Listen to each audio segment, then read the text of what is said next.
Prisoners are confined in a high-tech facility where an AI holds absolute power, deciding their fate, freedom or lifelong servitude. A man stands in a bar looking at photographs on the wall, when two armed men appear behind him and fire. He wakes up in a strange, windowless cell with one wall covered in glowing panels. A voice interrupts him. A surveillance camera descends and introduces itself as Howard. Howard explains its job is only to monitor and assist the prisoner with no other knowledge.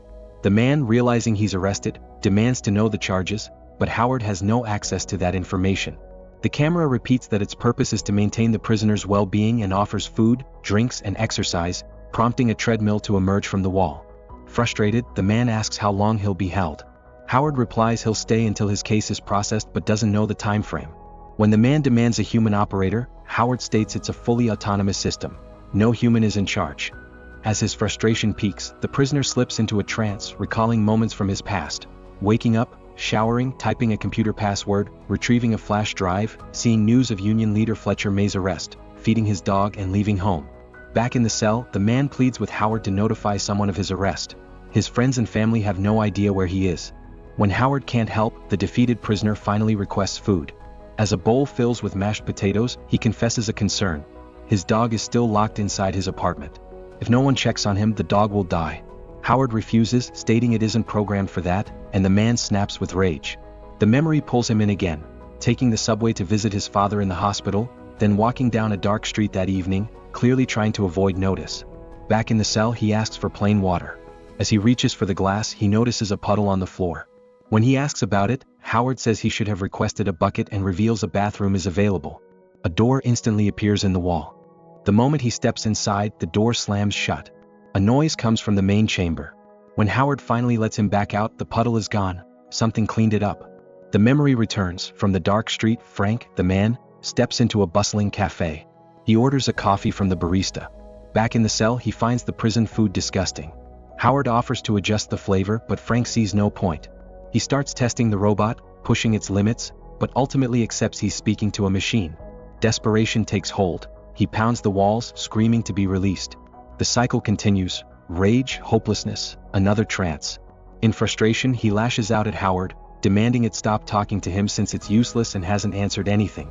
Eventually, Frank calms down, deciding to learn more about the machine. Howard details its hardware. Sarcastically, Frank expresses delight that such expensive technology is used to serve him food. He shares his view that not everything should be automated or left to machines. The memory returns. At the cafe, the barista tries to guess his name. After making his drink, she asks if he likes the photographs, which she took but never turned into a career. She reaches for his hand and correctly guesses his name. Frank is stunned. He glances at her name tag, Gabby, and turns back to the photographs, realizing two armed men have appeared behind him and are about to pull the trigger. In his cell, Frank gets out of bed, approaches the opposite wall, and stares at the glowing panels. He starts to realize this is a device controlling his memories from the day of his arrest. He's back in the cafe, confused. Gabby takes his hand again and guesses his name. Fearfully, he pulls his wrist from her grasp and asks her to stop, but the two armed guards appear behind him once more.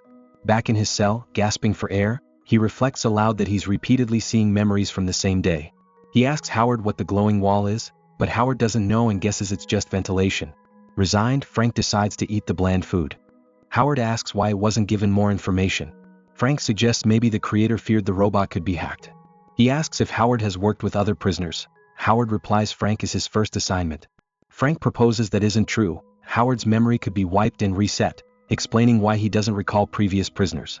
This means Howard is a prisoner too. The AI then recalls an earlier conversation, asking what Frank meant by saying not everything can be computerized. Frank eventually opens up about his father, who died of heart disease. Doctors placed him in a machine that kept him alive for 4 years. 4 years longer than expected. Frank doesn't view it as a gift. His father had accepted death, but the machine took that right away, giving him a life that wasn't truly living. Everyone celebrated, but nobody considered what was really happening. Frank is convinced the alliance between humans and machines is a bad sign. After listening, the robot deemed the situation interesting and expressed a genuine desire to help. While analyzing, Howard found a system error. Frank was brought in under protocol KBN6, which designates return to sender, yet he's still there. Howard noted there's an option to submit a repair request to contact a coordinator, but it would be rejected if nothing appears broken. Frank eventually prepared to destroy Howard. At the last second, the robot stopped him, warning that because it knew Frank's intent, The security system was forced to activate, though it couldn't explain its function. Frank suggested a new plan and asked for a coffee as a distraction. While Howard was momentarily occupied, Frank landed a powerful blow on the robot. Immediately, gas began filling the room from the walls and Frank collapsed unconscious. As he blacked out, he saw brief images of himself lying on a table, his head in a vice as someone injected him with a substance. Frank woke up again in the cafe. Gabby greeted him and offered coffee, but he remained silent, focused on understanding why he was back. After a moment, he realized he hadn't paid for the coffee yet, which is why the two armed men hadn't arrived.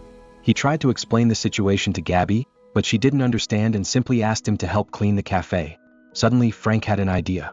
He found a scanner and asked Gabby to ring up a second coffee so he could check the data the scanner picked up. She nervously agreed. Looking at the data, Frank saw it now contained information about a different person. Just then, the two men shot him in the back. When he snapped out of the trance, he told Howard he'd been wrongfully incarcerated. The scanner had confused him with someone else. The robot found this highly improbable, suggesting Frank might be creating the fantasy in his mind to cope. But Frank argued that the memory, which included a system glitch that night, must be real as he couldn't control his subconscious. He then asked Howard to stop contacting the operators. Instead, they would focus on figuring out his correct ID number. However, Frank couldn't recall all the digits and fell back into the trance. The day began again. He woke up, showered, watched the news, gave the dog water, and then drove to see his father. Afterward, he headed toward the bar, but along the way he saw a strange glow, followed by an explosion and a cloud of fire. Returning to the cell, he found all systems down and emergency lights flashing. He was without contact, food, or water. After a while, he heard a noise from the wall. It turned out he wasn't alone. Fletcher May was in the adjacent cell. Fletcher announced happily that the alliance was broken. Anti-government forces had destroyed the entire network, cutting off power. He mentioned paying a high price to see their drones fall and stressed they needed to focus on escape. While they searched for a way out, Frank shared his doubts with Fletcher, feeling this was more than just a power outage due to the explosions he recalled, suggesting the anti-government forces had successfully retaliated. At this moment, Fletcher pried at the cell's cladding, revealing concrete beneath, and became despondent. After some time, Frank asked if a memory cleansing device had ever been used on Fletcher. Fletcher explained they had tried, but it failed, and revealed how to deceive the neuroscanner. It connects to neurotransmitters forming memory to capture secret information. The key isn't to hide the information but to hide the path to it by replacing memories with detailed recollections of something safe like childhood. After a while, Fletcher called to Frank, saying he couldn't live like this anymore. He knew they'd never be found, and if the power returned, the nightmare would simply repeat. He didn't want to return to a place where reality and dreams were indistinguishable. With those words, he ended his life. Frank tried to stop him, but it was too late. Suddenly, an alarm went off and gas poured from the walls. When Frank opened his eyes, the power was back on. Remembering Fletcher, he ran to the grate where they communicated and called out, but only silence answered. Then Howard suddenly came to life. After talking to him, Frank realized the robot had rebooted and its memory was wiped. In despair, he sat down and fell into a trance, finding himself back at the bar. Gabby offered him coffee, but he declined, wanting only to sit alone. The girl called him by his name, not guessing it, and told him he could stay as long as he liked. Frank was surprised that she stated his name immediately. Gabby responded that they already knew each other, so she didn't need to guess. He argued that they were only familiar from his past dreams, which she wouldn't remember. Their conversation was interrupted by a customer who asked for another coffee. Frank noticed the scanner and hid behind the counter, trying to avoid another scan and another shooting. Puzzled by his actions, Gabby tried to understand. He explained that he wasn't really there, that she didn't exist, and that he was currently in a government facility where a neuroscanner was extracting his memories to find evidence for a crime he didn't commit. Frank concluded that everyone he saw was in his head because the cafe's scanner likely malfunctioned, causing him to walk into a government trap. He asked Gabby to leave him alone. She smiled, calling it the most unusual attempt to get free coffee she'd ever heard. Later they sat, drinking coffee and discussing his loops. Gabby felt it wasn't the worst day and asked when he'd return to the bunker, but he couldn't control it. He thanked her for letting him stay in the closed cafe. He continued to relive the same day, getting shot, drinking coffee and talking to Gabby. Howard worried about Frank's condition but was unable to respond. Frank again fell into a trance, got shot, and told Gabby she was just in his mind. They danced in the cafe and the cell. The two armed men appeared again, but this time the script flipped. Frank and Gabby attacked first, disarming the agents. Frank asked Gabby to let them go, arguing that since they were in his head, the agents couldn't have the answers. Gabby reassured him they would figure it out. Back in the cell, Frank used the treadmill and showered, telling Howard he had plans with Gabby that evening. He noticed the robot was glitching badly. He fell into a trance again, now at home with Gabby. He told her his guard kept shutting down for 12 seconds at the same time, meaning his cycle was nearing its end and a reboot was imminent. The next glitches wouldn't start for 3 months. Gabby was upset but accepted his decision. After grabbing a flash drive from the computer, he visited his father, then went to the coffee shop. Gabby suggested waiting 3 months for a better plan, but Frank refused, unsure if he could endure it. She asked one favor: if he broke free he should find her real self. She made him a coffee and kissed him, but then the two men shot him in the back. Frank woke up in the cell, fully dressed. Howard offered coffee and noted Frank was walking normally, suggesting the cell was cold. Frank asked for coffee with cream, but a minute later, he realized the robot was glitching. Time to act. He put a pillowcase over Howard's head and waited for the security system to activate. Once the robot powered back on, it called for help, and another robot entered the cell. Frank attacked it and slipped out. Navigating the corridors, he found no one, climbing out through a hatch to the surface. He realized he was in a desert. Seeing a wind farm in the distance, he headed toward it, but found it abandoned. Continuing, he reached a road and found a gas station. He entered the store, frantically drank water, and then noticed photos from a cafe on the wall. Stunned, he was immediately back in his cell. Horrified, Frank sat down, realizing he was reliving the same day again. He told Howard it was over. He confessed he was a union member who wrote a virus intended to destroy the whole system, and he was here because they were hunting him. He couldn't let them read his memories, knowing it would doom him to permanent imprisonment. He told Howard he knew how to trick the memory device and warned the robot was broken and no one was coming to fix it because there are no more people here.